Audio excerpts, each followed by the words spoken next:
Hey guys, welcome back to another PJD fishing video. Now I know I posted a couple months ago, or about I'd say 2 months ago, I had actually purchased my first boat ever. As you guys can see right here, it is a 1996 ZX 180 Skeeter, and I got it pretty cheaply. I found it on Facebook Marketplace. I'd been looking for a boat for a while, and for the last, I don't know, 10 years, I've really wanted a boat, and I was fortunate enough to be able to have worked the last couple summers, saved up quite a bit of money on my own, and purchased this boat myself. Obviously, it's nothing special, as you guys know, but you got to start somewhere. So I know a lot of kids my age are actually fishing with boats that are given to them by their parents, or their parents purchase them, and it's hard because as much as I would love to own a boat that is $60,000, $50,000, whatever it may cost, I just can't afford that. And the only way to pursue my dreams was, I thought personally, was to take the risk and purchase my own boat. And obviously, I know it's not an outrageous boat, but it's going to be used and put to the purpose of what I want to do, and that's fishing. So I basically thought it was mainly also an investment. So obviously when you buy something, you want to buy it for the right reasons, correct? So I bought this boat with the investment. I basically bought the boat for around $5,000. I had paid, I think it was $47.50 for the boat.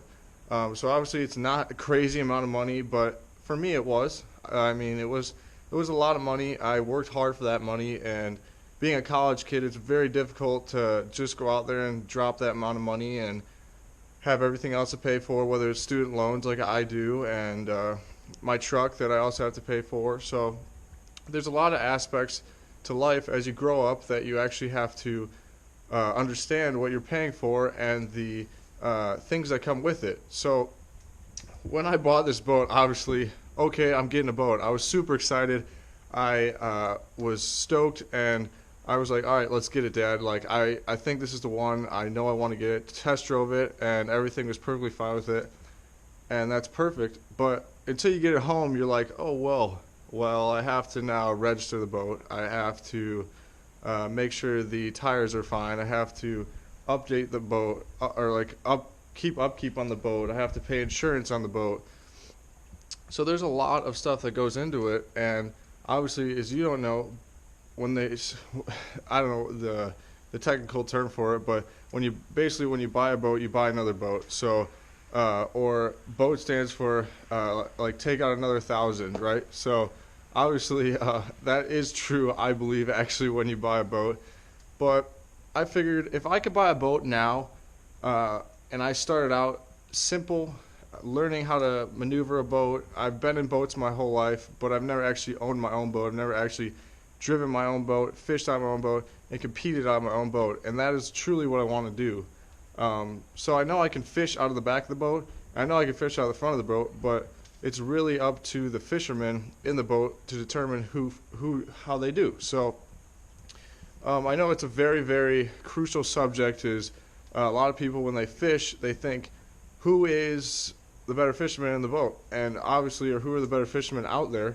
And obviously, as you can see, it's not the boat that defines the fisherman, it's the fisherman that defines the fishermen themselves. So you don't need a $60,000 boat to go out there and, win tournaments. Obviously, in today's society, there's so much update with technology that it's not insanely hard to compete, but as you can see, like with the new live scope, with Garmin's live scope, you got the new Lowrance live imaging, and Hummingbird's coming out with one as well. So it's pretty difficult to compete out there with not having the best gear, obviously, but it's not the boat that you need to have to compete. So you got to start somewhere, and that's what I thought, and that's why I bought this baby right here. And I know I haven't given you guys a rundown of it, but so here's the boat itself. I got a Minn Kota Maximum Pro trolling motor on there. I got probably going to update that in the future, change it out probably to an Ultrex sooner or later. I know I want to change the trolling motor out. I got a Lowrance, I believe it's an Elite 7 HDI up front, and I got one of those also back here. As you guys can see, I got one right here as well. And then I also have a Garmin Eco Chip SV.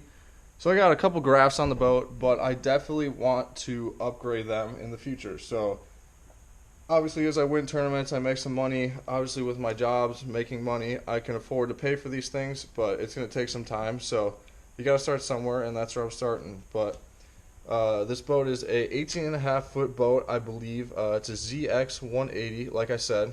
It's got a Mercury XR6 150 horsepower motor on the back. So it's a quality motor. I could use this for college tournaments if I really wanted to. I know the guys I'm fishing with have better boats, obviously, so we will focus on using their boats. But next year, when I have qualifiers and stuff, I'm definitely using this boat. As well as over the summer, I'm going to be using this boat and fishing a lot of Wednesday night tournaments, weekend tournaments, and just trying to prove my way on the water, showing everyone that I can compete, and that I'm able to do this for a living. So one day, that's the goal.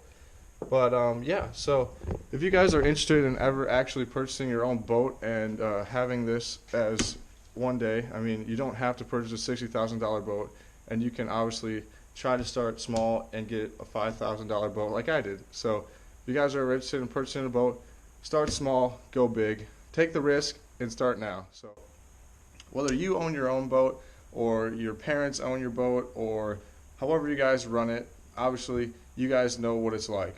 But for those of you that do not know what it's like to own a boat, there's a lot that goes into it. There's a lot of maintenance. You have to, whether you live in a cold place like me right now and it's snowing outside, you have to have a nice place to keep your boat, a warm place. So I'm lucky enough to have neighbors that have a third stall car garage. So I'm actually allowed to keep my boat in their garage. They're very nice because I get to shovel their driveway, and I've taken care of them for the last certain amount of years, so I'm very lucky to that. And but regarding that, in regards to a boat, the main question out there is, what is the comparison between a cheap boat and an expensive boat? Well, personally, I don't think that owning an expensive boat is going to determine the fisherman, obviously. So if you're a good fisherman, you're a good fisherman regardless. You can fish out of a John boat, you can fish out of whatever sort of boat you want, an aluminum boat, fiberglass boat, 16-foot boat, 21-foot boat, you name it. So if you're a good fisherman, you're going to be able to fish wherever and however. But when it comes down to pricing and the ability to afford a boat, I do not think that you need to spend $30,000 to $60,000 off the bat on buying a boat. If you have fortunate enough parents who have the money who can purchase a boat for you, then so be it. But if you're a kid like me, a college student, 21-year-old kid who's worked summer jobs the last couple summers, and you want to pursue your dream of fishing, you want to take that risk, right? And you have never really been given anything in life, and you have worked your butt off to try to buy something, well, then I would purchase a boat that is between that price range of 5 to 10 grand. You know, it's hard to find a quality boat that is in that price range and is newer, obviously, without issues. But if you look for a boat that's from the probably 95 to the early 2000s, you're going to find it in that price range. So obviously, you don't want a super old boat, but a lot of these old boats, you have to be careful because when you're buying one, you want to pay attention to the motor, you want to pay attention to the hull, you want to pay attention to just little things on the boat to make sure that it is okay for you to use because it's been used so many times and it's so old. So there's a lot of factors that play into it, like I said, but if I were you and you're a kid of my age or you're the 20s range or something and you're looking to purchase a boat, I would spend the money on a boat to pursue your dream if that's what you want to do, like me. But don't spend $60,000. There's no point in it. You can upgrade everything on this boat and make it just as good as a $60,000 boat with your graphs, with a trolling motor, with any sort of thing that you do upgrade and maintenance to it. So keep that in mind next time you guys are out there looking to purchase a boat, or if you're just a younger kid who wants to pursue this as a dream like I do. So like I said, even though you're going to go up against kids who have $60,000 boats, who have parents who can afford to purchase a boat for them and basically take care of them, then I would just let that go out of your mind. Don't worry about it, because remember, it's not the boat, it's the fisherman. So if you have a $5,000 boat, they got a $60,000 boat, just go out there and do what you love to do. enjoy it, and show people what you can do. So that is my goal and my job, owning my own boat. So that is my tip for you guys on purchasing your own boat one day. And I hope that you guys enjoyed this video. If you guys want to see more videos and like my content, please drop a like below and hit that subscribe button so that I can keep doing this for you guys. And I know that you guys appreciate what I'm doing, because obviously I want to create a platform for myself also for my future. So if you guys could support me, then maybe I could support you. So thank you guys, and I'll catch you guys on the next PJD fishing video. See you guys.